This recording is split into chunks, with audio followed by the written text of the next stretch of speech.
Welcome to Chapter 29, The Search for Order in the Era of Limits, 1973 to 1980. Now let's get started. So the book likes to say, and a lot of other books like to say, that this period of time is an era of limits. The economy of the 1970s was plagued by stagflation. What is stagflation? High interest rates, unemployment, and slow economic growth. Those high interest rates will bring in inflation, but the economy will be slow at the same time with unemployment and slow economic growth. So that's why it's called stagflation. It staggers, it doesn't move too well. The energy crisis of the time, the Organization of Petroleum Exporting Countries, OPEC, which is many Middle Eastern countries, including, I believe Venezuela was part of that, and some other countries would come together. They basically collude to set oil prices. Now, the United States, it's against the law for the United States and any businesses to collude on prices, but that isn't the case for the rest of the world. They were formed to control the supply and price of oil, to keep the price of oil up. The Yom Kippur War of 1963 is going to add to the problem. It's going to be a war between Israel against Egypt and Syria. Egypt and Syria are going to invade Israel. It's going to come very close where Israel might even lose to the Egyptians and Syrians when they defeated them in 1967. The United States helped them out with some supplies and last minute stuff to be able to repel the surprise attack by the Egyptians and Syrians. And because the U.S. supported them and gave them that military help, it led to an oil embargo where OPEC is going to really severely cut down the supply of oil. So because of that, gas prices will soar and there'll be long lines at stations because there's going to be a shortage of petroleum, shortage of gasoline. Congress is going to pass that same year an act of bring the speed limit down to 55. That'll be the maximum throughout the country. And that was done to conserve oil. There'll be more miles per gallon on gasoline. And then the sales of smaller foreign cars began to increase, like companies like Volkswagen, Saab, Volvo, and then the Japanese cars like Datsun, which will become Nissan, and Toyota. Those smaller cars with the four-cylinder engines are going to consume so much less gasoline. You're going to get more miles per gallon. And if you look at these pictures here, you have on the top, there's someone looking, you see the sign, sorry, no gasoline. And then you're looking at the map at the bottom right there of the 1973 Yom Kippur War. Environmentalism is going to be another thing that's going to take hold during this time. It focused on preservation and conservation of the environment. A book titled Silent Spring. Okay, definitely a good stimulus for multiple choice from Silent Spring. You might see something. You need to be familiar with this. Written by Rachel Carlson in 1962. And exposed the dangers of pesticides, DDT, on the environment. And it helped lead to the Environmental Protection Agency in 1970. Silent Spring, over the past, let's say, 5 years or even more, has been under a lot of scrutiny, where some climate scientists have said that that book was based on no science whatsoever, that the claims made about DDT were inaccurate. They weren't. Rachel Carlson really wasn't a scientist. It was all based on theories versus any type of data to support it. I'm going to, I think I already have, and I'll make sure there's an article under period 8 and 9 resources from Forbes magazine 2007 that challenges a lot of the things said in Silent Spring. So, I'm not putting it there to have you dismiss Silent Spring. Silent Spring did bring forth a lot of the dangers of using different chemicals and pesticides in the environment. But the argument would be is that DDT was banned throughout most of the world, and people argue that's led to the millions of deaths of people, in particularly Africa and developing countries, to malaria, because there isn't any DDT to kill the mosquitoes that carry malaria. So it has become controversial, and I wanted to make note of that. It's up for you to decide based on what's the pro-Carlson people, the pro-Silent Spring folks, versus the folks that are very, very skeptical of Silent Spring and criticize it because there's no science to back up the claims. So, the Environmental Protection Agency was created in 1970, supported and signed by Richard Nixon. It helped regulate businesses and their impact on the environment. After that, within that same time period, was the Clean Air Act of 1970 that allowed the Environmental Protection Agency to regulate air emissions by companies. And the reauthorizations of the Clean Air Act have changed where emissions for automobiles and stuff, that every year the formula for emissions gets tougher and tougher and tougher, and it's different by state. Obviously in California there's a much bigger problem with emissions, with smog and how that lays in like the San Fernando Valley and different parts of California. So the Clean Air Act authorizes, but there's different zones and they work with state environmental agencies. It gets pretty complex. And there's Rachel Carlson there. Sorry I didn't set up the pictures right here on this. So more on environmentalism is nuclear power. It was originally seen as an alternative to other energy forms. And reason being, the byproduct of a nuclear reaction is water vapor. That's what goes in the atmosphere. Unlike coal, oil, and wood, they are all types of ways of carbon type of based energy. There's nothing that's going to go into the atmosphere. However, environmentalists were concerned with the dangers of nuclear plants. If there was a meltdown of the nuclear plant, now there's going to be a problem with radiation, and also concerns about what to do with nuclear waste, because nuclear wastes doesn't just go, you don't put it somewhere and it calms down. It stays radioactive for years and years and years and years. So one of the concerns was brought to a reality in 1979 with the 3 Mile Island, where 100,000 people were forced to flee their homes. And this is right outside Harrisburg, Pennsylvania. And there is 3 Mile Island to the left, and then there's a article from I don't know what paper that was, but reading about how more and more radiation was leaking from 3 Mile Island. So there's going to be an economic transformation during this time too, in the 70s. If you take the Vietnam War, you add the cost of that to the cost of the Great Society, it's going to lead to massive deficits and inflation. War spending, the byproduct of any war spending, massive war spending by the government, is going to be inflation. Prices are going to rise because a lot of money is going to be put into the defense industries, and once that slows down, everything else is going to start going up again. There's a bunch of different components, but the basic thing you need to remember, war spending eventually is going to yield inflation.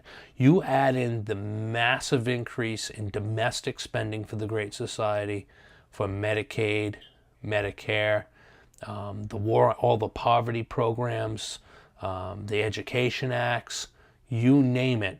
The Immigration Act is all a price tag behind all of these things that were done in the Great Society. It's definitely going to equal deficits and inflation. The United States began to transform from a manufacturing economy to a service economy. And just remember, the real seed of that was sown at Bretton Woods in 1946. That the United States eventually was going to transform to this, that manufacturing over time with globalism that's starting to emerge here, a global economy. The United States is more going to be a financier. The dollar will become the standard currency, and that a lot of the manufacturing will be done by developing countries that will cost less money in developing countries. Stagflation was rampant in the 1970s. In 1971, Nixon is going to remove the United States from the gold standard. It's going to be a Federal Reserve note. Now it's going to be pegged to different calculations. It's going to be pegged to not other currencies, but other exchange rates and stuff. So it's not going to be pegged to the gold standard. Who advocated changing the gold standard in the late 19th century? That would be William Jennings Bryan. Deindustrialization is going to be going on in the United States. Steel production is going to fall drastically in the 70s. Foreign steel was cheaper than American. Chinese steel in other countries, Japan, and steel created in Germany has going to be a lot less money than steel in the United States. Part of the reason is that the United States, first of all, didn't modernize their facilities. A lot of those facilities were built in the 1870s, 1880s, and they never really were that modernized. The German and Japanese and these other steel plants are going to be built post-World War II with 20th century technology. It's going to be more efficient, and of course the labor is going to be cheaper. You look at steel workers in the United States, they're the highest paid, blue-collar workers in the world because of the standard of living that went through the roof in the 20th century, because of the ramp up during World War I, then the 1920s, and the ramp up again during World War II.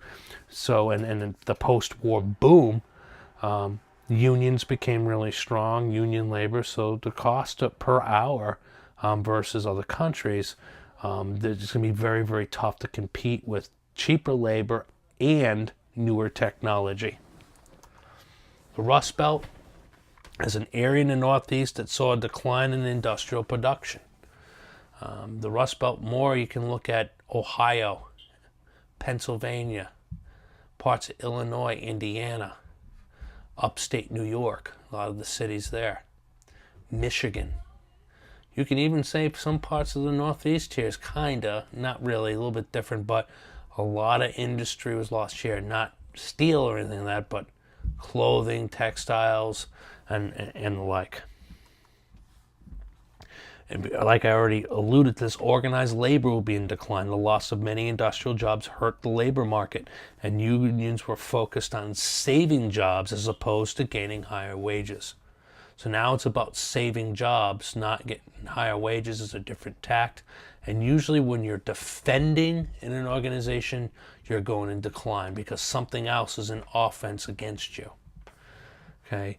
Like when I run campaigns, I always tell the candidates, you always need to be on offense. That doesn't mean it's negative or anything. You always need to be pushing the agenda. When you're not and you're on defense, like trying to save something or trying to run out the clock, you take a chance of losing. I always say that about Mitt Romney in 2012. He went on the offense in the first debate against Barack Obama, did very, very well. And then from there, he kind of went on defense. He kind of crouched back like he was running out of clock. I don't know what he was running out for because he was losing, but he needed to be on offense. Unions weren't on offense. They were on defense trying to save jobs, so they continued to decline. Urban crisis and the suburban revolt. Okay, so there's going to be problems in the cities. An increase in the suburbs left less revenue for the cities, which left many grappling to pay bills. When you talk about the 1970s, you don't have to look very far. Providence was a disaster in the early 70s. Absolute disaster. The downtown area was run down. There were a lot of people that left the city that went to the suburbs, some even here in Seekonk. East Providence was a suburb then. Johnston, western part of Cranston. I'm looking at around Providence, okay? Pawtucket, not necessarily. You start going further out. Warwick was considered more of a suburban area to go to, and eventually is going to turn to a city. But you're going to see people sprawling away from Providence to places like Lincoln, Cumberland, the suburbs, okay? North Providence. You're going to get away from that. And what's going to happen is cities like Providence is going to be in awful, awful, awful shape. They can barely, they can't make their city payrolls. They're facing a lot of cuts. There's a cut down in revenue. The downtown area is going empty because everybody's going to malls. Like the Warwick Mall was big. The Rhode Island Mall was big. Even other parts of Rhode Island and Massachusetts used to have these downtown shops. Everybody's going to these suburbs, to these malls and these strip malls in the suburbs. Seekonk eventually become a beneficiary of that. So I know I'm going on about this, but you need to visualize this. Boston was having the same problem in the 1970s. Okay, so all of your cities, and what's happened, your cities are going to become less white and less wealthy. That's what the reality is going to be. So when that happens, there'll be less revenue. Businesses are leaving for suburbs. Industrial parks in places like Cumberland, where CVS is right now.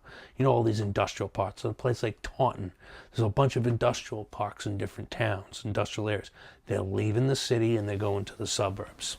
Okay, New York City almost declared bankruptcy in 1975. It was very, very close, but I guess the federal government was able to get creditors to defer some of their bills, and they were able to borrow some money and things of sort to avoid bankruptcy. So New York City was almost bankrupt in the mid-70s. So what was the impact of the growth of the suburbs? The growth of shopping centers and businesses moved to suburbs as well. I already just talked about that. Get out of the cities. Now, it was a double-edged sword. So as the cities were losing revenue, they're raising taxes on who's left there. Well, that's putting pressure on those businesses and people to leave for the suburbs where the tax rates were cheap because they're new communities that were growing. You see the double-edged sword for the cities? They're trying to, keep the services that they have and keep their city, so they have to raise revenue. Well, that, on the other hand, is pushing more people out. So it was a very, very, very, very tough situation. Suburbs are going to do great. The cities are not. At the same time, there's going to be a tax revolt. Why? Because things were so tough in the 70s. You have stagflation, you have high unemployment, you have deindustrialization going on, you have revenue that's coming off precipitously for cities and towns. So what they're doing is raising their taxes to keep the services. In some of these towns, they're raising taxes because they have to provide new services because they got so many new residents. So you need more police, you need more fire. What's the most expensive thing in a town? You need more schools. And you need to hire more teachers and more staff in schools. So people are going to start saying, well, why am I paying all these taxes? Okay? So a major component in Victory, North Carolina, of the conservative movement. Okay? Conservatives weren't winning in Washington. The Democrats and the liberals controlled the House and the Senate. If you look at Richard Nixon as a Republican president, he was pretty liberal. I mean, he created the Environmental Protection Agency, signed the Clean Air Act, supported price controls in the early 70s. He wasn't conservative to the least. He supported tax increases. Okay? A lot of the state governments, because of deindustrialization and loss of revenue, are increasing taxes. So the conservatives are trying to find somewhere to hold the line on taxes. Try to hold the line. You can't hold it at the federal level. You're going to try to hold the line at the state level and the local level. And that's what's going to happen with these tax revolts.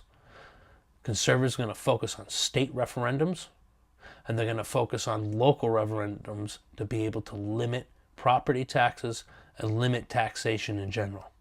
Proposition 13 in 1978 changed taxes in California. It capped property taxes. It increased requirements for tax measures to be 2/3 in the legislature.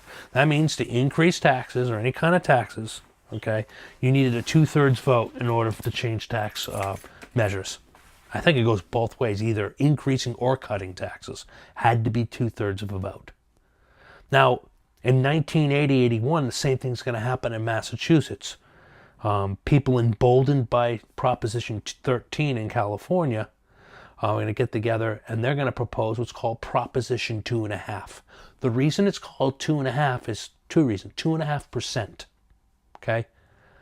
And it did pass. It was a referendum where the voters voted on the ballot. It wasn't voted in by the legislature, signed by Governor Dukakis at the time. It was all done by citizen petition and was a ballot question in, I believe it was 1980. Might have been 82, either one of those years, okay? Proposition 2.5. And what 2.5 meant is that a town or a city cannot raise tax revenue to be 2.5% more in total than the year previous. And I've said this before.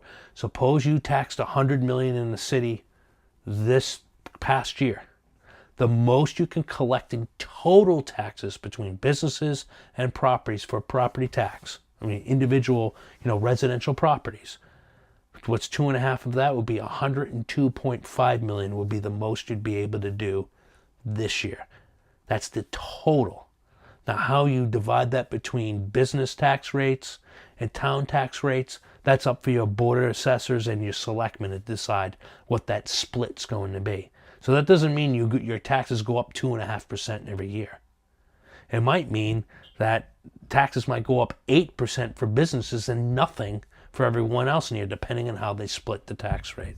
I know I'm getting way into the weeds here, but I want you to understand it was done in Massachusetts. The other thing that was capped in Proposition 2.5 is that automobile excise taxes were capped at $25 per $1,000 of value throughout the state. So if you have a car worth $10,000, your tax bill would be $250 a year for excise taxes, if that's what it's valued at. I'm telling you right now, average car now, brand new car is what, $30,000? So your first bill will be $750. The next year might be half that because your valuation goes down. In states like Rhode Island, I think in Providence, it's something like $60 per $1,000. $70 per $1,000. There's some places in Rhode Island are 3 times more the rate on excise taxes than Massachusetts alone. So this was a victory for fiscal conservatives to be able to guard against what they would see as abuse of increasing taxes at the local level. So Proposition 13 in California, 1978, that's what's in your book. But also remember Proposition 2.5, I believe it was 1980, might have been 1982, in Massachusetts. That's the reason why every year, guys, it's really, really tough when it comes to budget time with the school budget.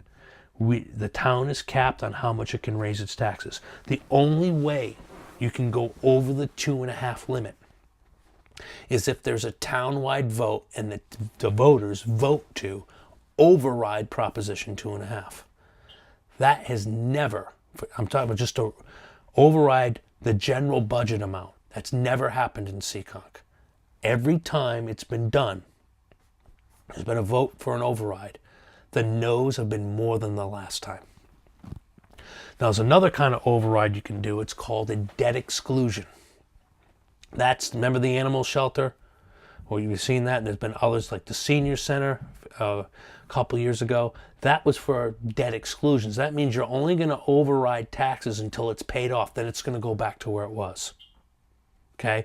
It's separate. It doesn't bring up the overall levy limit. The levy limit is the total amount of property taxation on an annual basis. A debt exclusion, it's excluded off the books just for a capital expense like a new building or fixing a building or something of that sort. I know that's a lot of stuff. I'm going to put up some stuff, a link on Proposition 2.5 so you understand that a little bit more in Massachusetts. What were the labor trends in the 1970s?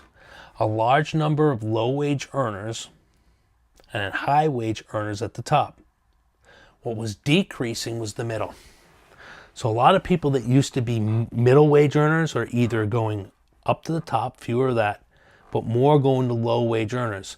Your book explained how some people used to work and have a really great job at a steel mill. And there were some surveys that would track these people. And then within a year, they're working some service job for a fraction of what they used to make.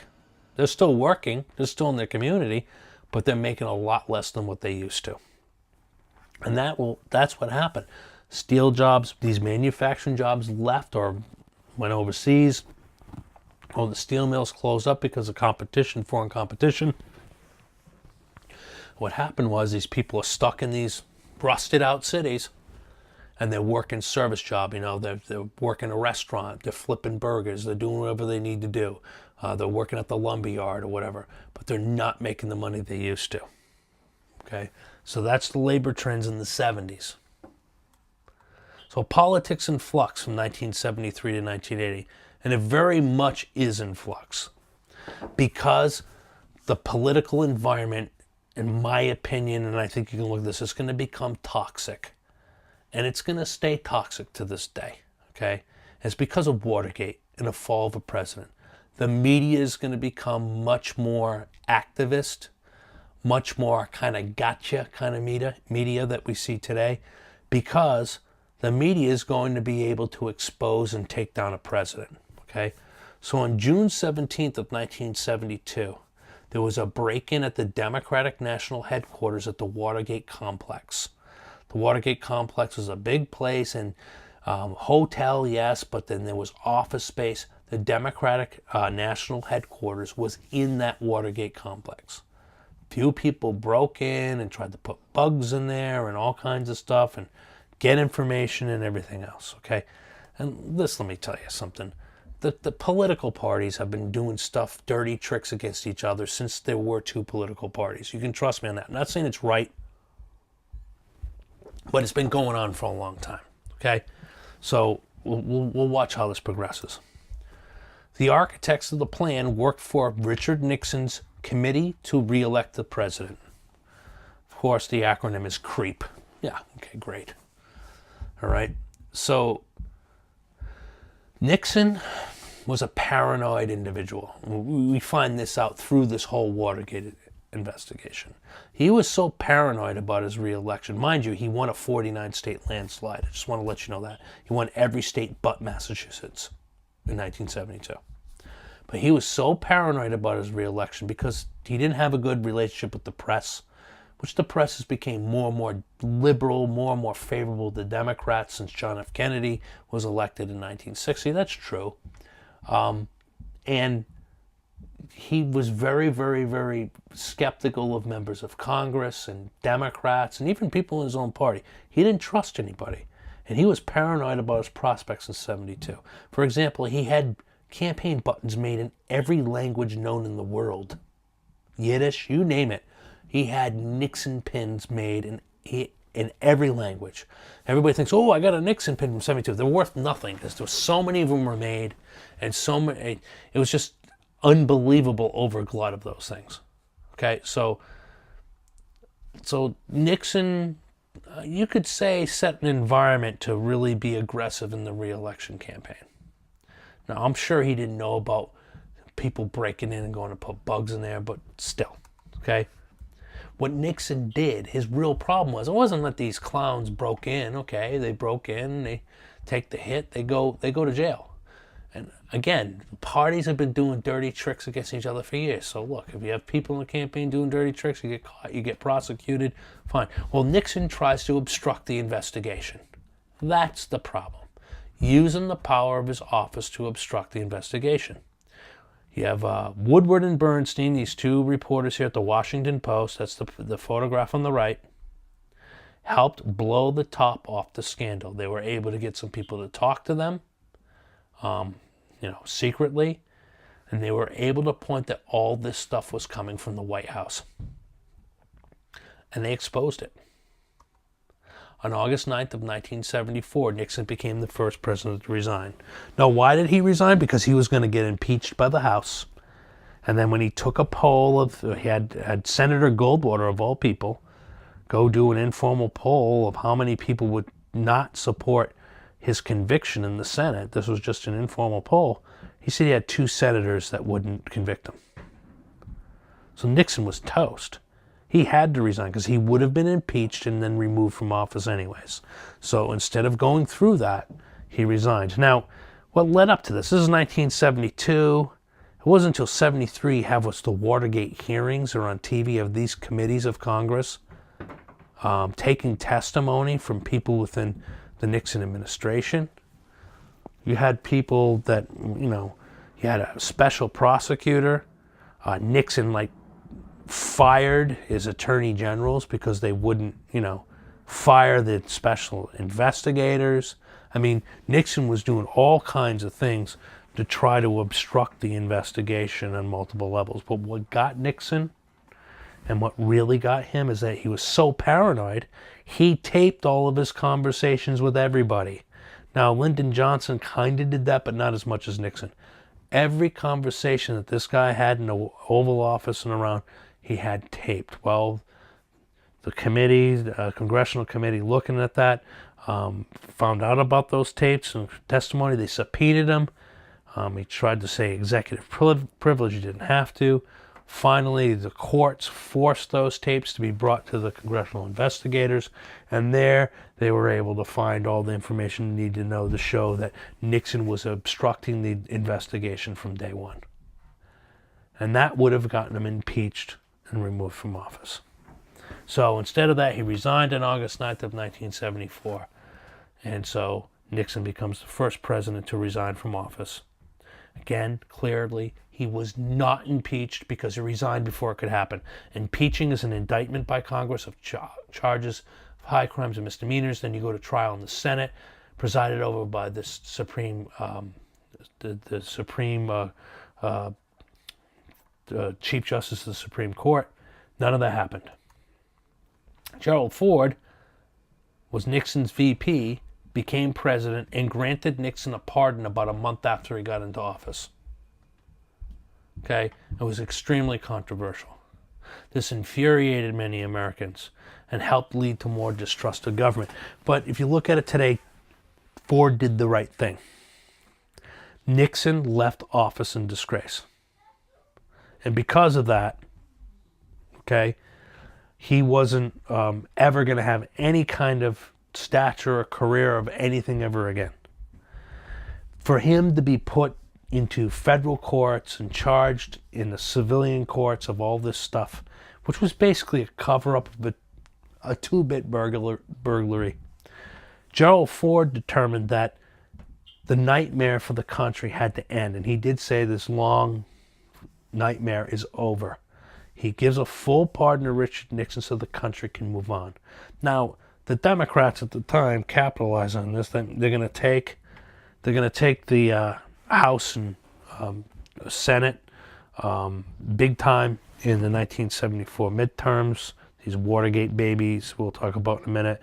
And it's going to cost Gerald Ford the presidency in 76. But I think it was about 15 years ago, Gerald Ford was still alive. He got the John F. Kennedy Library Profiles and Courage Award for doing this. Because in retrospect, when all the partisans all done, the Kennedys were Democrats. I mean, after all the partisanship is over, it was the right thing to do. The country needed to move on. And Gerald Ford was prepared to lose the presidency in his own right. And he did, over making that decision. And he was asked to the day he left us here, and he died a few years ago, he never regretted pardoning Richard Nixon. Never even would blink about it. It was the right thing to do for the country. He didn't do it for Richard Nixon. He did it for the country. And what that's going to lead to is limiting the power of the president. This new Congress elected in the 74 midterms is going to pass some acts to limit presidential power because in Watergate, it was seen that presidential power, in retrospect, was abused. There on the top right is the Watergate Hotel complex. It's still there. There's Woodward and Bernstein. And there's Gerald Ford along the bottom. So, war politics in flux. Watergate and the fall of a president continued. The War Powers Act of 1973. It was passed over Nixon's veto. This was before Nixon even went, but this was during the whole Watergate scandal. It limited the ability of the president to send troops into combat. There were certain things that the president had to do in order after a certain amount of days, had to get congressional approval for military action. So that was definitely something that Congress believed needed to be done. And contrast that with the Gulf of Tonkin resolution only 9 years earlier. And then the Freedom of Information Act of 1974 was an expansion of it, where citizens, especially journalists, could gain access to federal records. So it would be called the FOIA inquiry or Freedom of Information Act inquiry. If you look to the left, there's a picture of Nixon with his advisors when the War Power Acts bill was passed, political cartoon. And then there's a picture there of Gerald Ford along with Donald Rumsfeld and Dick Cheney. Gerald Ford was against this Freedom of Information Act expansion, and specifically Rumsfeld and Cheney were against it. There's a young Dick Cheney there on the right, because they believed that intelligence and other kinds of secrets would be requested, and that would be dangerous. The Watergate Babies. Look at the bottom there. Here's some congressmen that were elected in the class of 1974. Jim Florio, eventually become governor of New Jersey. Paul Tsongas, who was elected as a congressman from Massachusetts, eventually a United States senator, will be a presidential candidate, I believe, in 1992. He's no longer with us. Tim Wirth, I believe he's going to stay in Congress. Same thing with Blanchard. So, many Democrats benefited in the 1974 midterm election from Ford's pardon of Nixon and the Watergate scandal in general. It hurt the Republicans because it was a Republican administration.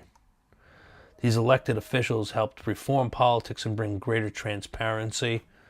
Yeah, well, what's going to happen is going to make the government more and more inefficient because they're going to put in all this stuff with these subcommittees and all these other things. They're going to make it more complicated. And a lot of people say the reason we don't get anything done in the Congress now, and it takes forever and nothing gets done, is because of a lot of the reforms made in 1975 by this Watergate baby Congress. They eliminated the House Un-Americans Activity Committee. Then the Ethics in Government Act of 1978, politicians had to disclose financial contributions. Now when you have a campaign, you're under the Federal Elections Commission, and the reporting is extensive by quarter. I know this because I worked with a congressional primary, and it's I didn't do the reporting, but I can tell you I was involved in it, and it's quite extensive today, and it's all online. And if anybody really wants to know about it and be able to look up contributions, I can show you how to do that. Political realignment. In the 1970s, conservatives focused on tax cuts and deregulation to stimulate the economy. They looked at the New Deal and the Great Society, more so the Great Society, that there's too many new regulations, too many new laws, the taxes are too high. How possibly can businesses make money when they're being taxed left and right and regulated left and right? When you have a business and you have to comply with a regulation or regulations, it costs you man hours, time, resources, and money to comply. Depends on what the regulation is. But at the very least, when you have to prove compliance, you have to fill out a form or report. Some of these things are very, very extensive. You have to pay somebody, either yourself, if you're by yourself with a small business, or an employee to do it. So it brings up your cost of operations whenever there are regulations. Now, I want you to be very clear. There are need for regulating businesses and regulations. It's the way the executive branch puts forth the rules in order to have people comply with the law that's passed by Congress. But there's regulations, and then there's excessive regulation. That's what a conservative would say. Okay? So if you cut regulations, or what's called red tape, and you bring tax rates lower, where businesses can have more money to invest, the theory goes, then things will be better for the economy. So, deindustrialization led to the population growth in the Sunbelt. The Sunbelt is the Southwest, California, Florida, the warmer places. The reason people leave there, they're going to leave the Rust Belt, and they're going to go to the Sunbelt where there's new opportunities. Cost of living is lower. Taxes are lower. New businesses and technology and other things are starting to expand in the Southwest. So the economic opportunity is going to be more out west and in the Sunbelt areas. It's going to be cheaper to live. Okay? If you retire early from steel because your steel plant closed, you can move to Florida, and that money that you have saved, if you do, hopefully you do, is going to go a lot further for you than if you stayed in the Northeast with higher taxes and no really good job prospects. So understand why that's happened with the deindustrialization. States such as New York lost political influence, whereas California gained a significant amount. So what happens with this political environment is how many electoral votes your state has. Remember, electoral votes are based on how many congressmen you have. That's based on population, plus your 2 senators. If you lose population in the census, you stand a chance to lose 1, 2, or 3 congressional seats. Well, another part of the country, another state's going to pick up those electoral votes. And the House of Representatives has been at 435 members for at least 100 years, if not longer. 435 members. So that number isn't changing. So if you're in Ohio and you lose 2 congressional seats, they're going to pop up somewhere else. And where they were in the 70s during this time of Flux would be in the Sunbelt states, particularly California, Arizona, Nevada, Colorado, and Florida, and Texas. That's where you'll see the gains. And that's pretty much where you still see the gains. Today, it's a little different. I don't think there's been a gain in California in the last census, but you had gains in Texas, Arizona, New Mexico, Florida, North Carolina, South Carolina, I think maybe even in Virginia, other parts of the South. People are moving south. Why? Pretty simple. Nothing against the Northeast. I love Massachusetts. I live here. I love Seekonk. Our taxes are high.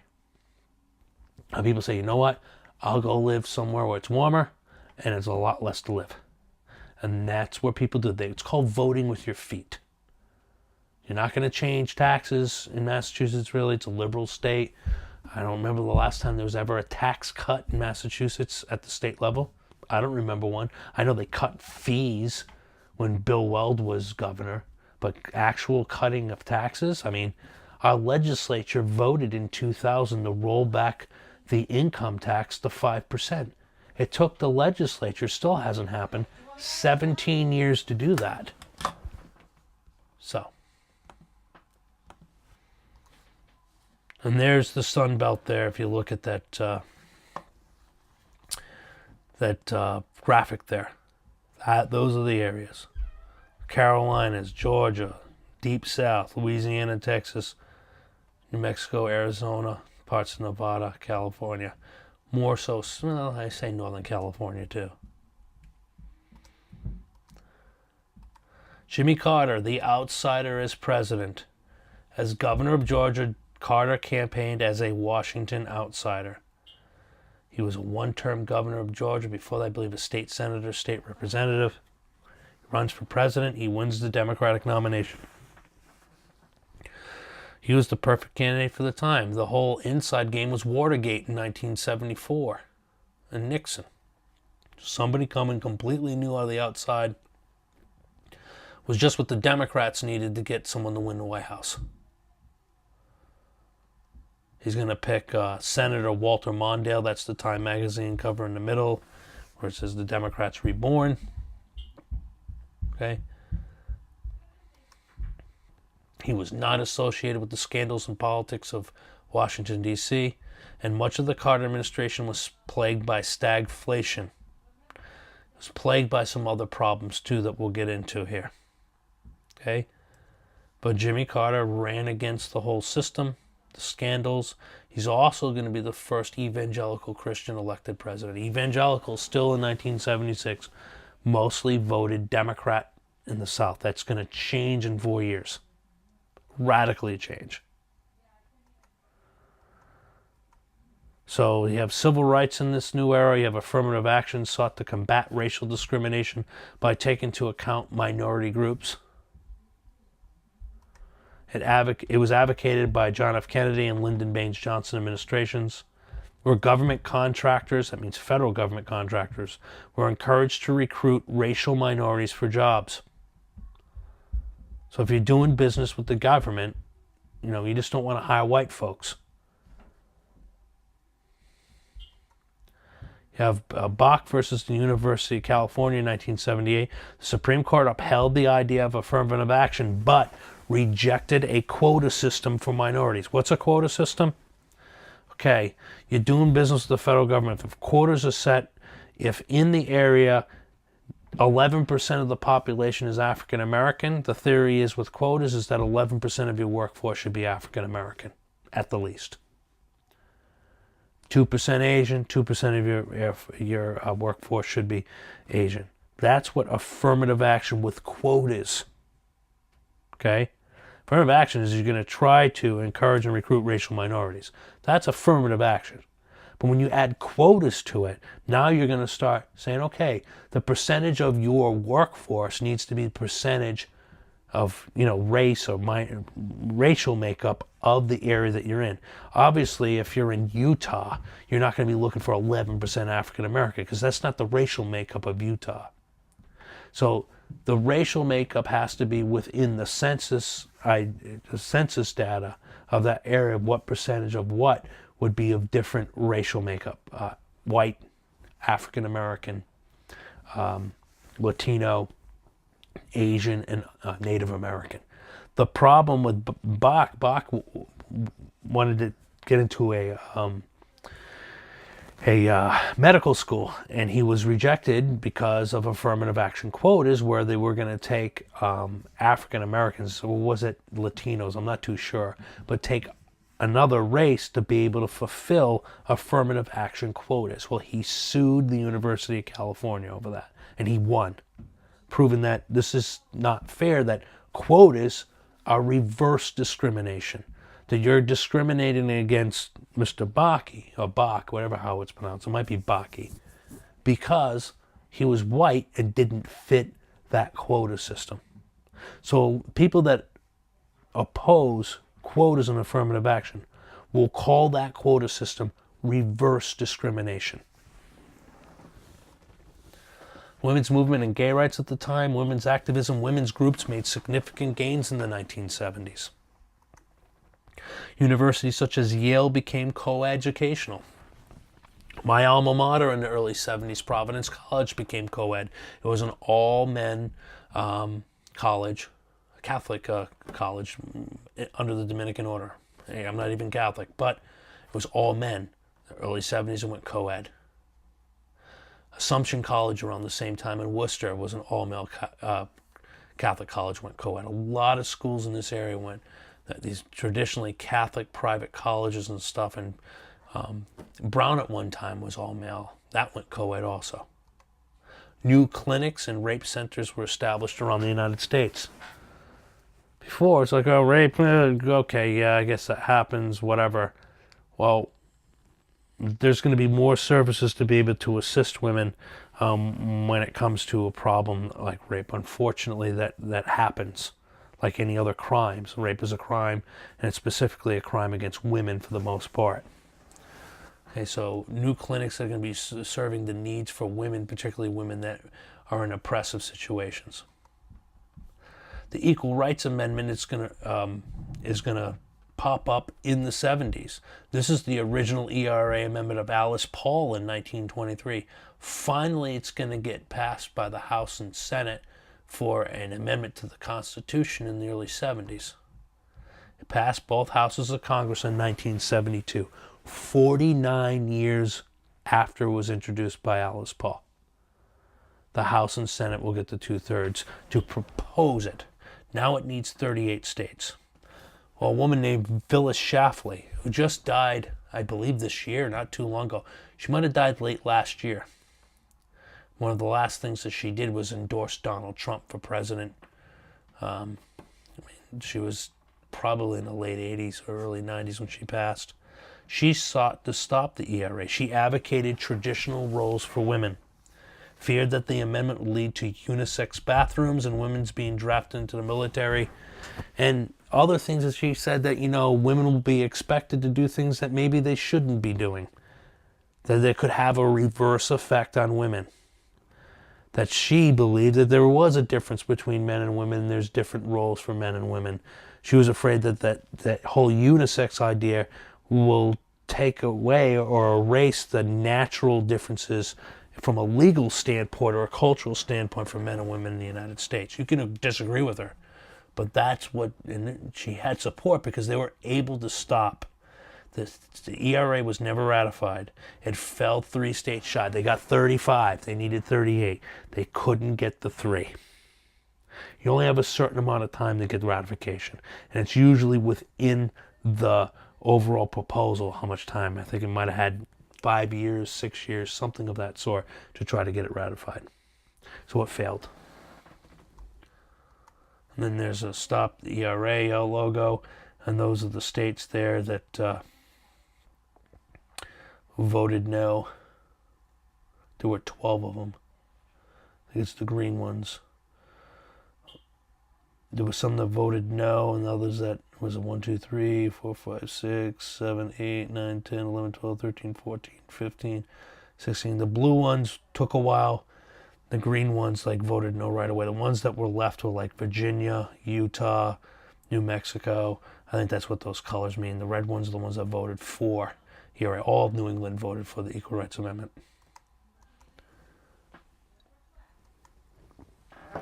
So continue the women's movement, Roe versus Wade. This is 1973. Throughout the 1960s, abortion was illegal in almost every state.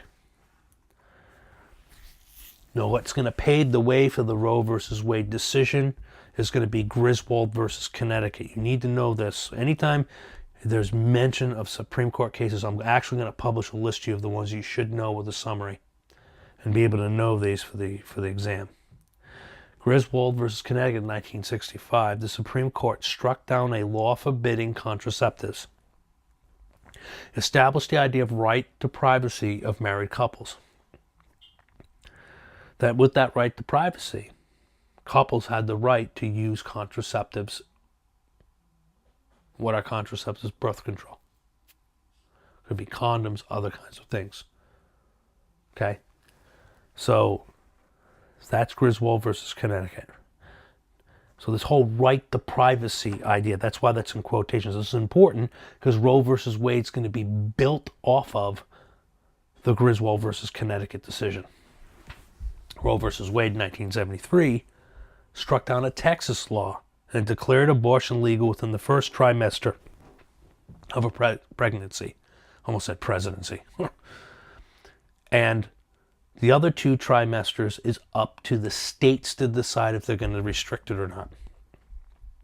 That's basically the Roe versus Wade decision. Why is Roe versus Wade so controversial?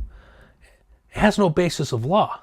Congress never ever legislated this. Basically what the Supreme Court did is they took this right of privacy, they looked at the Texas law that forbid abortion, and they just determined that, okay, the first trimester it's legal. That you cannot stop a woman from having an abortion in the United States in the first trimester. The court decided to do this. This is the criticism of Roe versus Wade. For instance, I think I've said this in class. I am pro-choice, but I have a problem with Roe versus Wade because the law was written by a court. It was never legislated through Congress. Now, the other side of the argument would be, well, Congress would never pass to make abortion legal. Well, then it gets to the question, well, who makes the law? Is it our Congress that's elected, the House by the people, the Senate, I guess now by the majority of people in the state? Okay? Do they make the law? Or do the courts? So this is the real debate about Roe versus Wade. Now, I'll say that I think Roe versus Wade is a bad decision. Or people say, well, I'm not pro-choice, that I'm against choice. I'm not. I'm against courts making law. And this is a tough one. And some people say, well, I don't care. I just think that abortion should be legal. Women should have the right to choose, at least within the first trimester. Okay. A lot of states have restricted abortion, which we call later term or late term abortions, in the second and third trimester. Almost all states, not all states, most states will ban abortions in the third trimester completely, except a couple like Illinois. You can abort the baby right before birth. In Illinois, they call it infanticide. I'm not trying to freak people out here. I'm just trying to tell you what's going on with the law when it comes to abortion politics. The second trimester, depending on the state and where you go, basically, guys, the further south you go, the more restrictive it is. Further north you go, the less restrictive it is. It's pretty much the deal. South tends to be more culturally conservative when it comes to these things than the North. Just the way it is. I'm not going to get into a reason why, but that's pretty much the deal. Okay, so there is Roe versus Wade, 1973. It has not been overturned. There's always a fear that, you get a conservative Supreme Court, they're going to overturn Roe versus Wade. My prediction is if it ever gets overturned in a decision, I think there'll be the votes in Congress to make it legal still in the first trimester. And I think that's the way it should be. I mean, if I was in Congress, Roe versus Wade got overturned, if there's a vote goes to the floor of the Congress, I'd vote to keep it legal within the first trimester. Because that's pretty much what the country wants. So, debates over the decision still exist today, and I just laid out some of it. But again, a lot of the debate are legal arguments, not moral arguments. Some people take a stand against all abortion from a moral standpoint. Others take a position against Roe versus Wade as bad law. That's me. So look at the debates over the decision still exist today. You have favor and oppose. You'll see how it goes up and down. Oppose is in red, favor is in blue. Okay? And it's going up and down over the years. And I can tell you the trajectory is around 2009. That trajectory is going up on oppose and favor going down. And we'll see that change probably again. Younger women, believe it or not, tend to oppose Roe versus Wade. I don't know why, I haven't looked into it, but those are some of the polling I've seen, some of the stats I've seen. So reform and reaction in the 70s. Harvey Milk. Who was Harvey Milk? Was an openly gay candidate. Milk won a city council seat in 1977 in San Francisco. He moved to San Francisco. He owned, I think, a camera shop, a photography shop. And he was openly a gay candidate, and he became a powerful symbol for the gay rights movement. In 1978, he and the mayor of San Francisco were assassinated by a former member of the city council. They called it the Board of Supervisors. A former member of the council assassinated him and the mayor.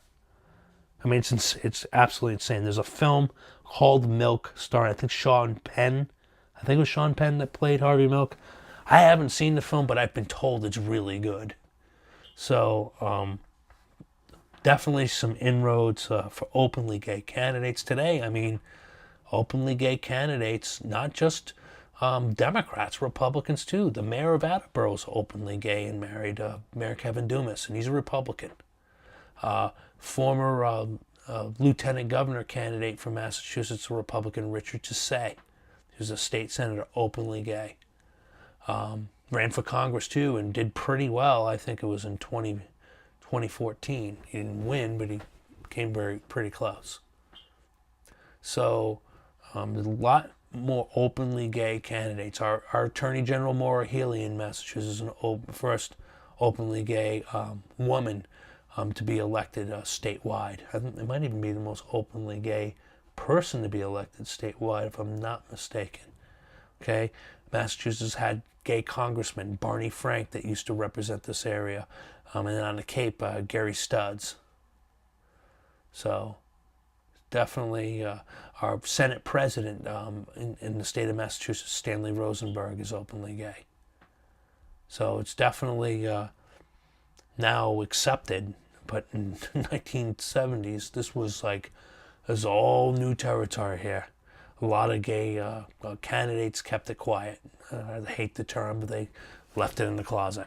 Okay.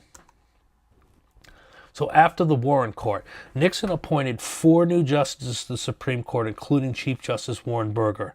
The Warren Court before that was considered to be very liberal, very activist. Earl Warren, it drove Dwight Eisenhower crazy until the day he died, that when he said one of the biggest mistakes he made was appointing Earl Warren as Chief Justice. Thinking he was going to be pretty moderately conservative, he ended up becoming really liberal.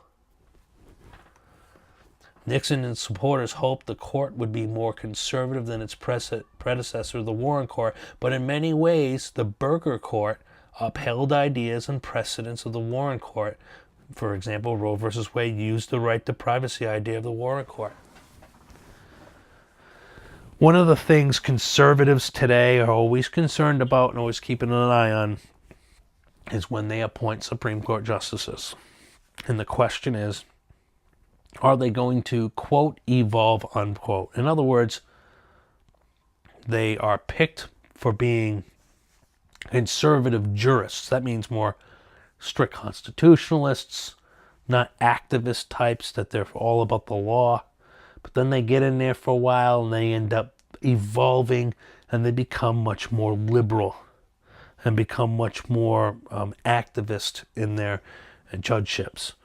And this all goes back to, Nixon appointing these so-called conservatives, and what they do is they evolve into more activist liberal judges. The same thing would be, say, for example, John Roberts, who was appointed Chief Justice of the Supreme Court by George W. Bush. Seems to be a conservative justice. Well, he was the tie-breaking vote of keeping the Affordable Care Act legal.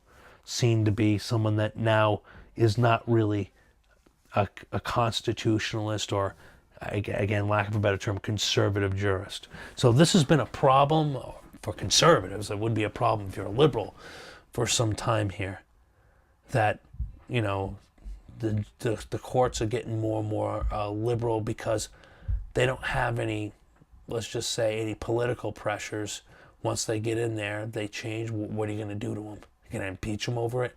Good luck on that. So, and there's Mr. Berger, Warren Berger on the right there. The American Family on Trial, Navigating the Sexual Revolution. 3 factors that increase discussions about sex is first, the birth control pill. The counterculture of the baby boom generation with this whole free love and open sex kind of thing, and the sexual revolution with the counterculture.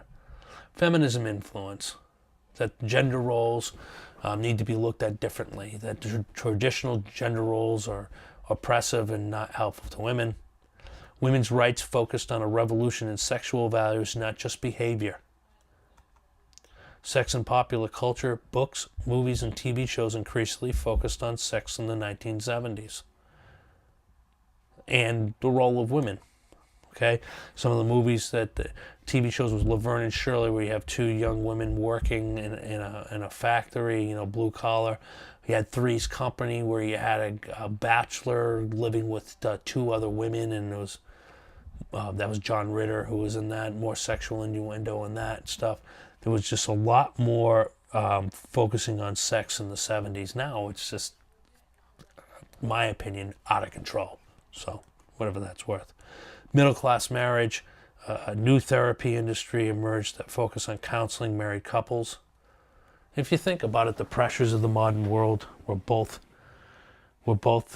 partners have to work.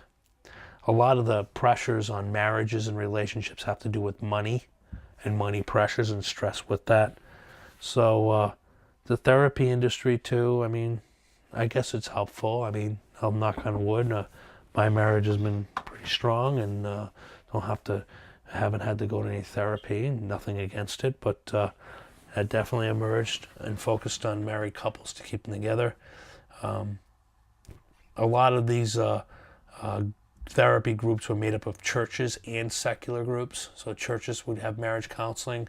You might have heard of maybe some people in your family or friends that go to marriage counseling through their Catholic church with deacons or priests, or there's all kinds of services. And the whole goal is just to try to keep marriages together, because the divorce rate started to really creep up in the 70s. A lot of those marriages, those early marriages in the 50s, were breaking up once their kids graduated high school, went off to college. So they were trying to stop that, where the divorce rate was at 30 or 40%. Other divorce rates over 50%. And there's a whole bunch of things, a whole bunch of factors that have to do with that. More on the American Family and Trial, the religion in the 1970s, and the Fourth Great Awakening. The first one was, of course, in the 1730s, 40s, and 50s. Second Great Awakening in the 1820s, 30s, and 40s. The Third Great Awakening, they're going to say, was in the 1950s, and then the fourth in the 70s. This evangelical resurgence, these evangelical churches, born-again Christian, that term focused on strictly interpreting the Bible Billy Graham spent much of the 40s and 50s traveling across the country. What led to the revival in the 1970s? Rising divorce rates, which we just spoke about, social unrest, the late 60s into the 70s, and perceived moral decay.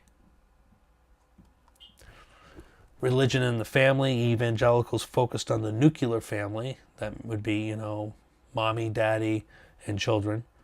Father as the breadwinner, mother as supporter. That's the nuclear family. The problem is that mom as supporter, because of economic reasons, is not going to work. Mommy needs to work too. Okay? Dad is a breadwinner. Well, mom has to be a breadwinner too. If not, you're not going to be in that middle class dream. It's not going to happen. And even when both mommy and daddy do, you still might not be in that middle class dream.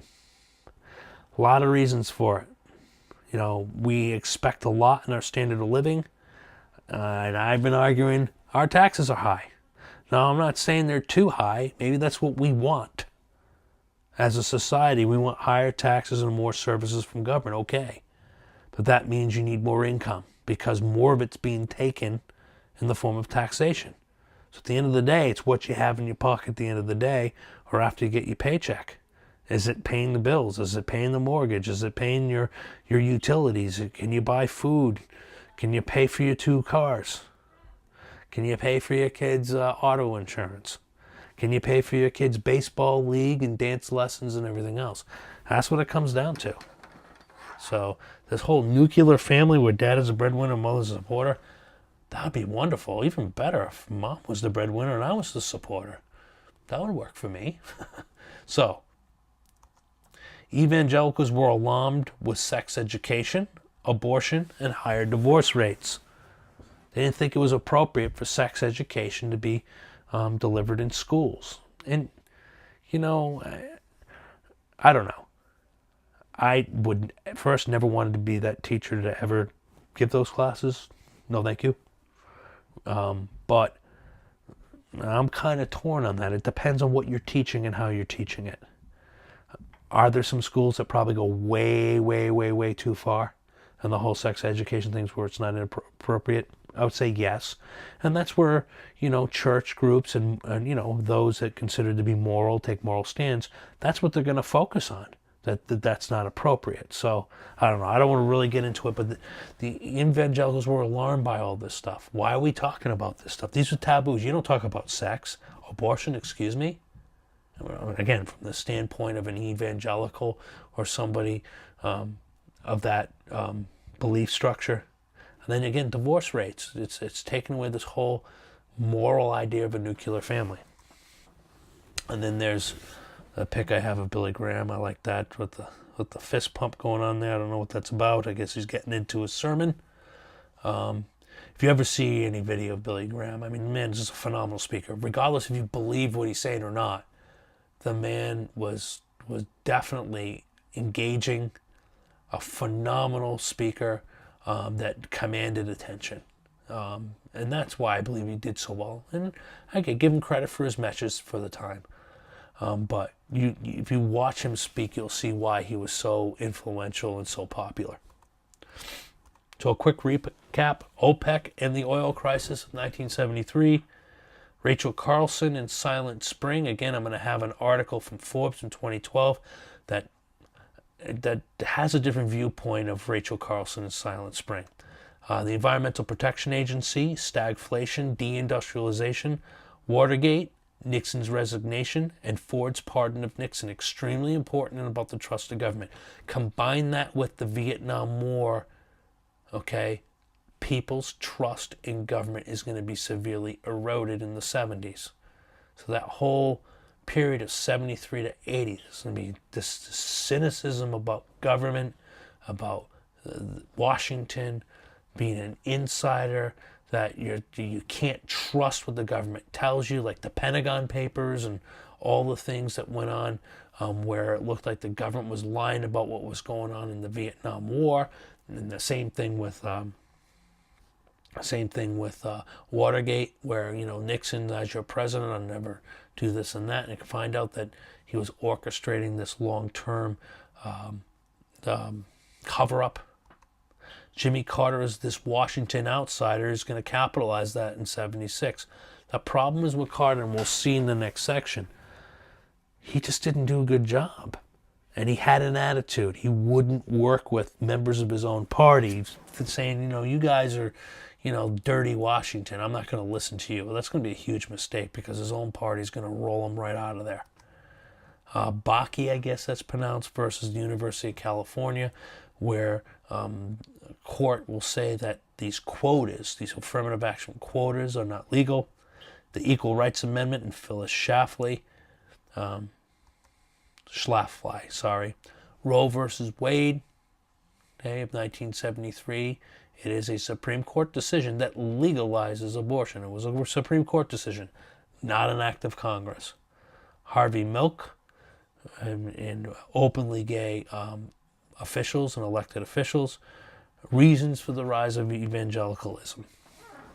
So that's it for chapter 29, and we will get to chapter 30 next. Until next time, thank you.